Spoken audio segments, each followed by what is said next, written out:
Convidamos os nossos outros dois painelistas, doutora Zilmara Alencari, o senhor Adilson Araújo, e também o nosso mediador deste painel, o presidente do SENGE, César Henrique Ferreira.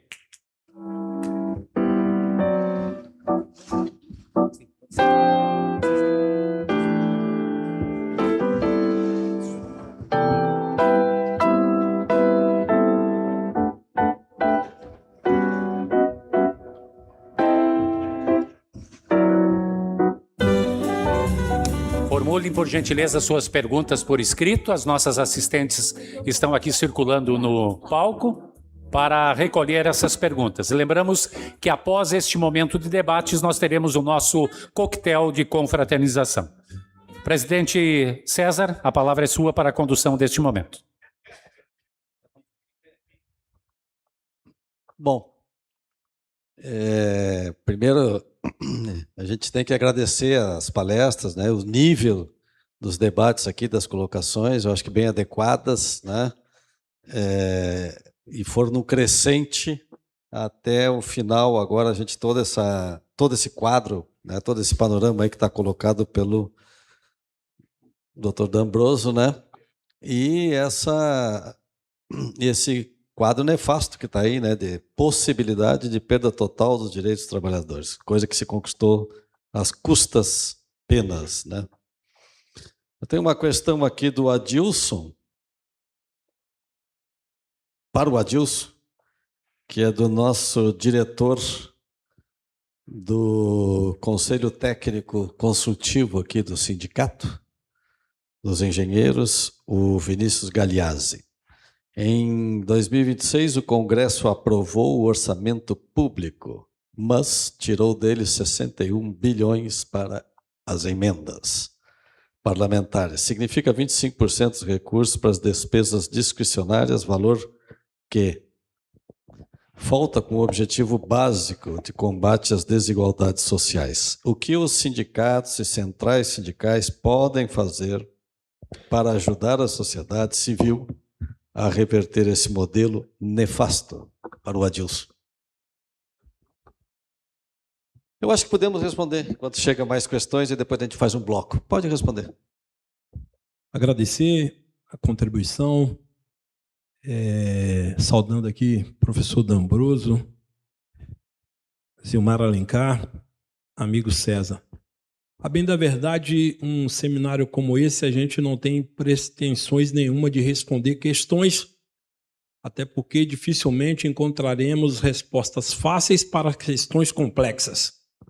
Mas no que reside a pergunta, fica claro e evidente que nós precisamos, nós, sociedade civil organizada, o movimento é parte disso, disputar o orçamento.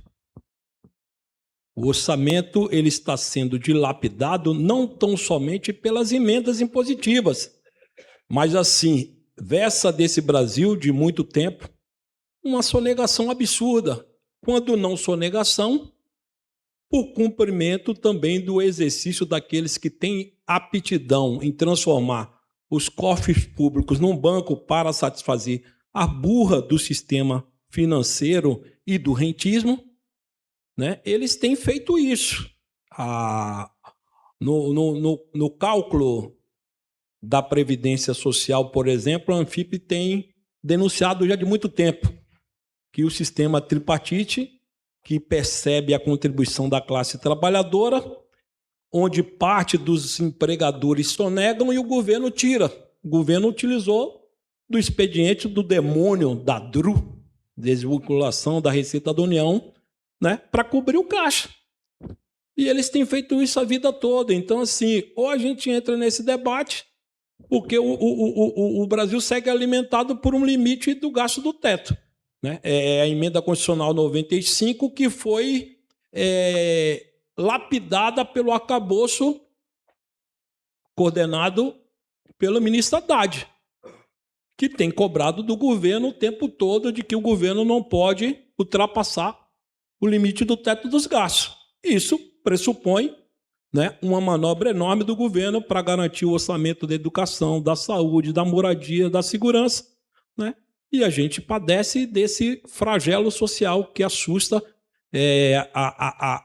a nossa vida no cotidiano das grandes metrópoles e diria hoje até das pequenas cidades, porque há uma violência crescente, né? E assim, é sintomático que a gente possa responder essas questões, porque está muito claro e evidente. A reforma trabalhista ela teve por objetivo criar um exército de trabalhadores análogo à escravidão e subtrair da fonte principal do caixa da nossa poupança pública, a Previdência, né, um recurso que faz chegar maior do que o fundo de participação no município, por exemplo.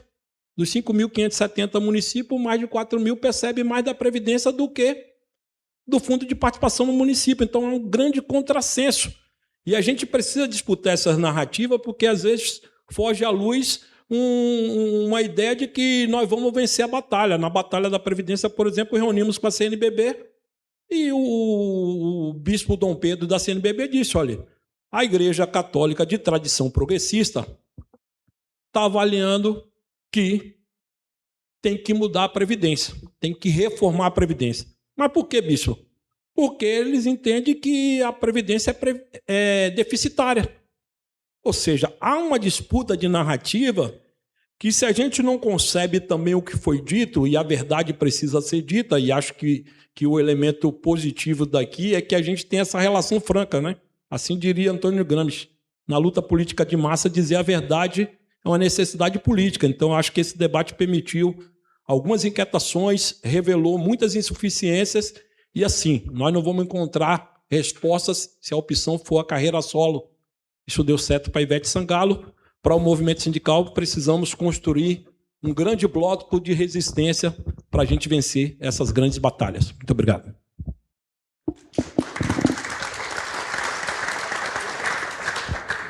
E dentro dessa complexidade, né, presidente Adilson, eu acho que as emendas elas terminaram por sequestrar a possibilidade de formulação de políticas públicas sistêmicas.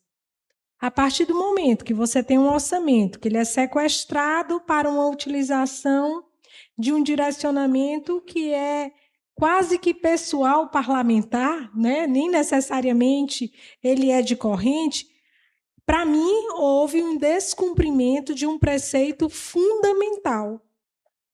E aí caberia sim, ao meu ver, uma análise da possibilidade do ingresso das entidades que estão habilitadas pelo artigo 103 da Constituição de entrar com a DPF, é descumprimento de preceito fundamental.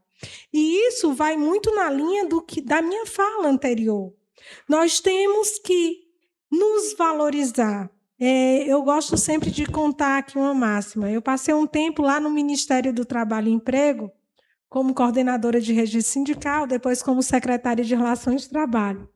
E eu olhava para o movimento sindical e dizia, meu Deus, quanto poder, quantas prerrogativas, e temia. Depois que eu passei pelo Ministério e passei a assessorar as entidades sindicais, me traz um sentimento de que a gente utiliza muito pouco das prerrogativas que hoje ainda temos. E a gente precisa protagonizar mais. Então, vamos analisar, dentro dessa complexidade, não é fácil, mas eu entendo que, dentro do artigo 103, há uma condição de que entidades possam vir a questionar, através de ADPF, descumprimento de preceito fundamental. E tem ação já distribuída com o ministro Flávio Dino, onde nós podemos, sim, entrar com amicus curiae em qualquer fase processual. Temos que ter uma manifestação expressa e formal e pararmos de ficar só no ambiente de diálogo, falando para nós mesmos. A gente tem que traduzir isso em algum tipo de manifestação e expressão que, embora entendamos naquele momento de análise de riscos e resultados que a possibilidade de um resultado positivo dentro da composição do STF não nos seja favorável, mas está ali, está posto, estamos no jogo. Então, eu entendo que há também, para além de uma atuação jurídica, uma atuação de criação de redes de fiscalização da aplicação orçamentária do nosso país.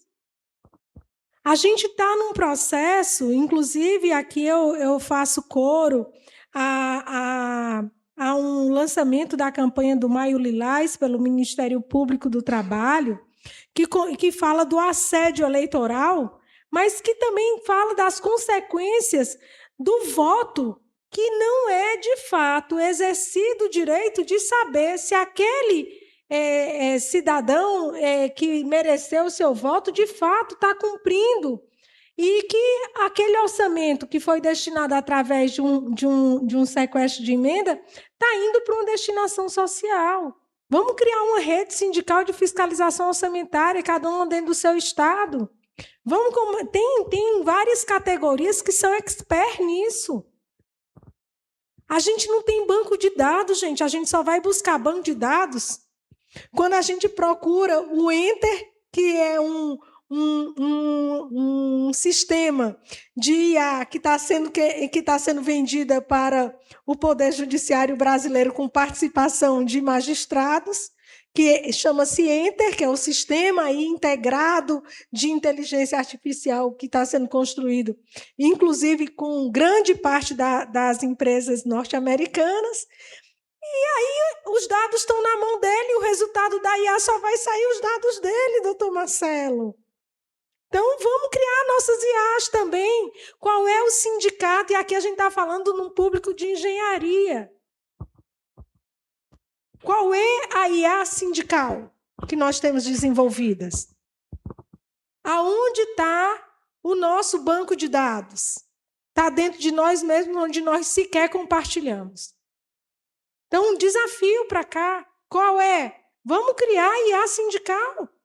Vamos compartilhar, porque senão o resultado que vai sair em todos os outros sequer vão levar em consideração os nossos dados. Muito bom.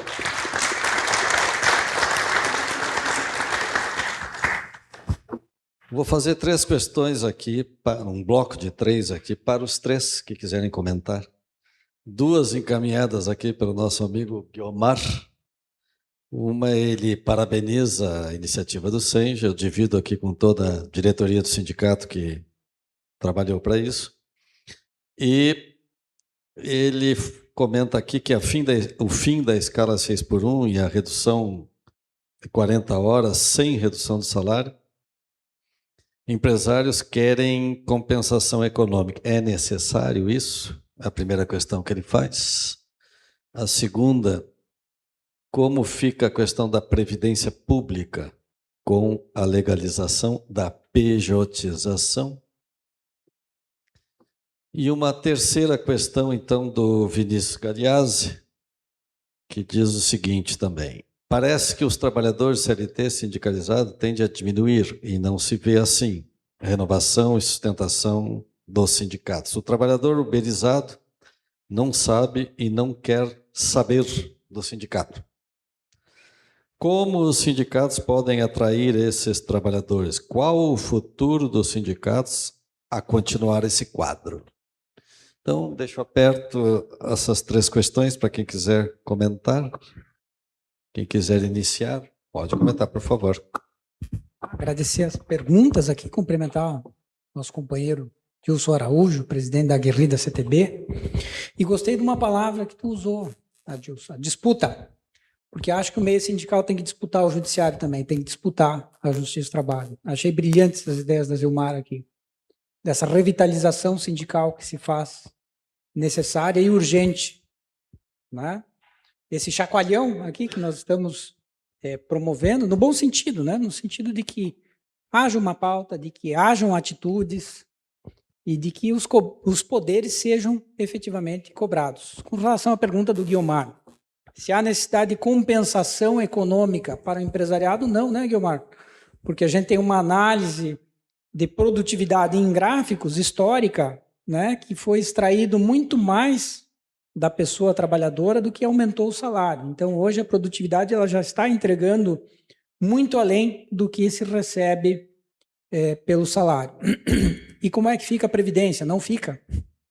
Não fica, vai quebrar a Previdência. Mas talvez seja esse o desejo, o pulo do gato do sistema. Porque quando quebrar a Previdência, qual vai ser a saída lógica do Deus mercado? E que está ansiando por isso, privatizar a Previdência. Então, me parece que é um desejo quebrar a Previdência com a pejotização.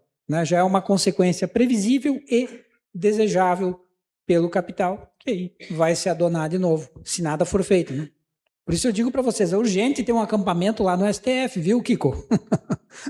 Tem que pôr uma barraquinha lá em frente ao STF contra a pejotização, contra a uberização. Tá bem. Obrigado. Vou passar para o Adilson aqui. Eu vou passar para o Adilson para encerrar este nosso bloco e encerrar o nosso evento, tendo em vista o horário, os compromissos com o Coffee Break, viagens dos nossos palestrantes aqui, para terminar, para encerrar com a representante feminina aqui do nosso palco, tá bem? Muito bom. Então, assim, meus agradecimentos ao Senge. Foi muito importante para mim poder participar desse espaço de diálogo. Agradecer também ao companheirismo da CTB, mas dizer assim, nós estamos diante de uma encruzilhada e há muitas constatações. Está comprovado que a turma que tomou o Congresso de assalto legisla interesses particulares e dos grandes grupos econômicos. O Brasil foi transformado no paraíso do rentismo.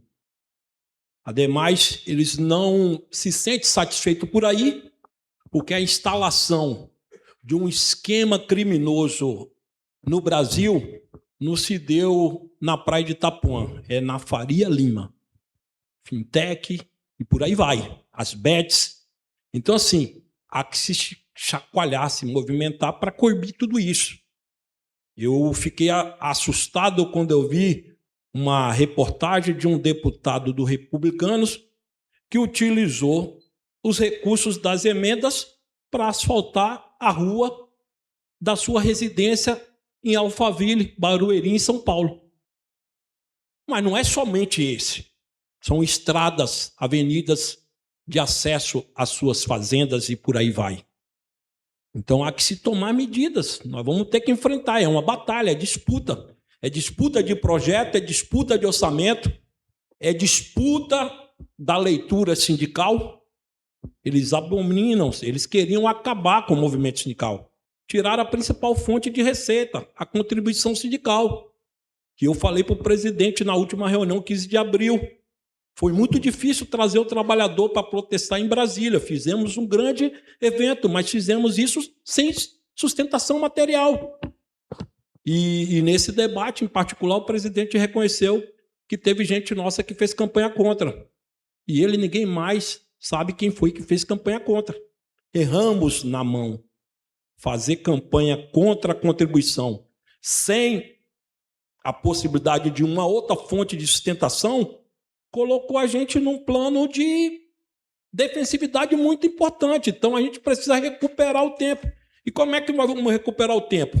Fazendo também com coragem o debate de concepção. A gente não discute mais concepção sindical, por quê? Há um movimento sindical que advoga o fim da justiça do trabalho. E nós precisamos sobreviver com a justiça do trabalho. Ademais, temos sobrevivido com a justiça do trabalho. Às vezes até pergunto que show da Xuxa é esse, minha gente? Fazer manifestação contra a justiça do trabalho, por fim ao poder normativo da justiça do trabalho e acabar com o pouco que a gente tem ainda de anteparo aos direitos trabalhistas. Então, assim, nós temos que comprar essa briga. A dimensão que nós nos colocamos é verdade. Os patrões vão cobrar contrapartidas. A 6x1 vai ser aprovada, mas eles querem mais isenção, eles querem desoneração, e nós temos que botar o pé na porta para que não seja, né, uma moeda de troca. Nós temos que pressionar os deputados para dizer, ó, nós não podemos abrir mão, nós não podemos entregar o recurso público em troca da 6x1. A 6x1, o fim da 6x1 é parte de uma luta multissecular. A condição de vida, a condição de existir do movimento sindical demanda, sobretudo, uma luta principal, redução da exploração. E redução da exploração pressupõe reduzir jornada.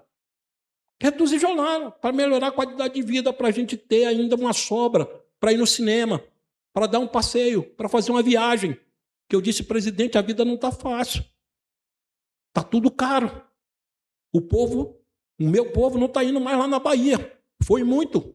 Naquele ciclo mudancista, as passagens estavam baratas, condição de vida melhor, rolezinho no shopping, tudo isso era maravilhoso, animou a sociedade. Hoje a gente está com o pé atrás.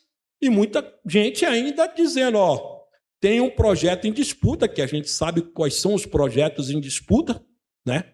Um projeto que com certeza sinaliza para uma ideia de vassalagem, de subordinação à nossa economia, aos interesses do capital externo. E tem um lado que defende o projeto, mas que também não consegue dar consequência a esse projeto porque está amordaçado.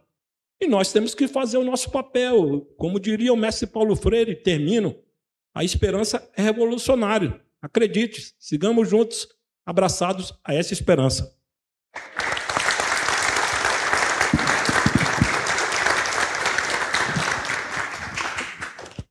Faço coro aqui ao agradecimento pelo convite, que, na verdade, a gente está aqui muito mais aprendendo e aproveitando essa oportunidade de refletir e de construir junto, né? Então, de altíssimo nível, e me sinto honrada de estar aqui e também ladeada por tão grandes mestres, né?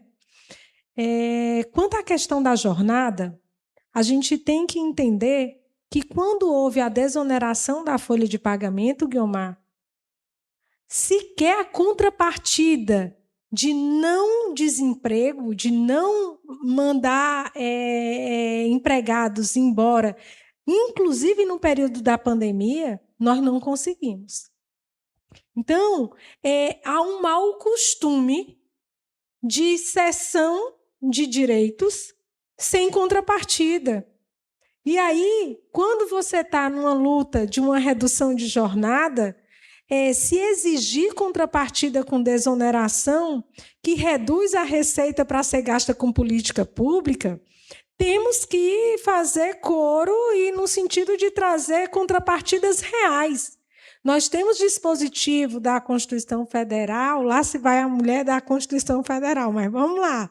Tem o artigo 7º, que fala da automação, que fala da substituição de mão de obra, que ela tem que ser precedida por várias outras metodologias de requalificação profissional, de reinserção no mercado de trabalho, que em momento nenhum está sendo cobrada.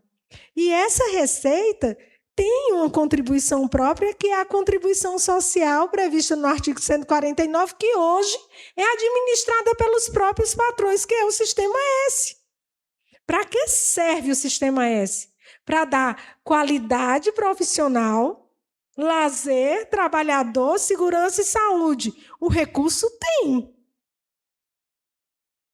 A contribuição já foi cobrada e está sendo administrada por eles. Por que contrapartida maior que essa? Eles administram um valor desse. Então, eu acho que a melhor resposta a um pedido de contrapartida é a gente se defender atacando com o Sistema S. Eu acho que o Sistema S é a resposta de uma contribuição social que está sendo gerida pelo patronato de forma a responder por isso. E finalizo também agradecendo a oportunidade de, dentro dessa reflexão, Adilson, a gente somar esforços, né? Somar esforços para que a gente tenha um movimento sindical que saiba o valor que tem. É impressionante que, se vocês pegarem as prerrogativas sindicais de substituição processual, do poder de negociação, a gente vai encontrar saída. Dom Marcelo, nós não podemos mais negociar só para quem tem vínculo empregatício. O patamar mínimo civilizatório que o senhor tanto defende, trouxe aqui para a gente com brilhantismo, ele tem que ser objeto no ato da contratação de qualquer tipo de mão de obra. O sindicato não pode atuar no fim do contrato de trabalho. Ele tem que atuar no ato da contratação e dizer: o patamar mínimo civilizatório, independente da forma, seja pejotização, terceirização, relação com vínculo, ele tem que cumprir pressupostos que são de respeito ao patamar mínimo civilizatório, e cabe ao sindicato trazer essa garantia, essa proteção. E muito obrigada, é muito bom estar aqui com vocês.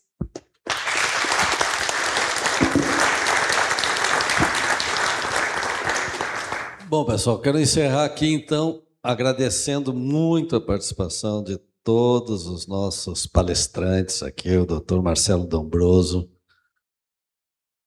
a nossa doutora Zilmar Alencar e o nosso amigo aqui, o Adilson Araújo, da CTB, que com tanta qualidade colocaram para nós aqui, discutiram conosco aqui todo o quadro que a gente enfrenta hoje em dia, né? Aqui nas relações de trabalho, e o pior, nos deram um norte cada vez pior aí se a gente não fizer alguma coisa. E essa era a intenção realmente dos sindicatos de engenheiros, provocar esse tipo de debate, com a nossa categoria sendo propositiva, né?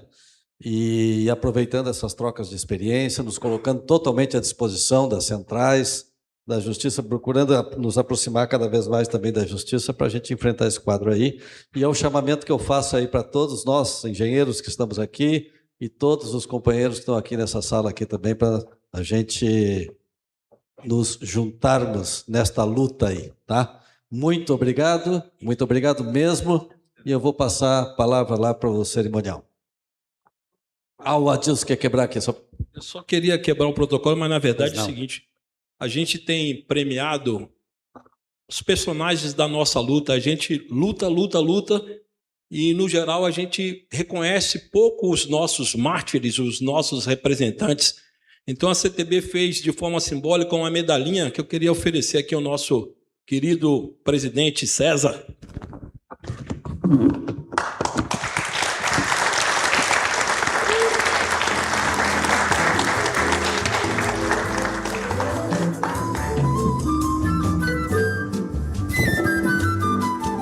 A medalha é intitulada Honra ao Mérito do Sindicalismo Classista. A luta é nossa identidade.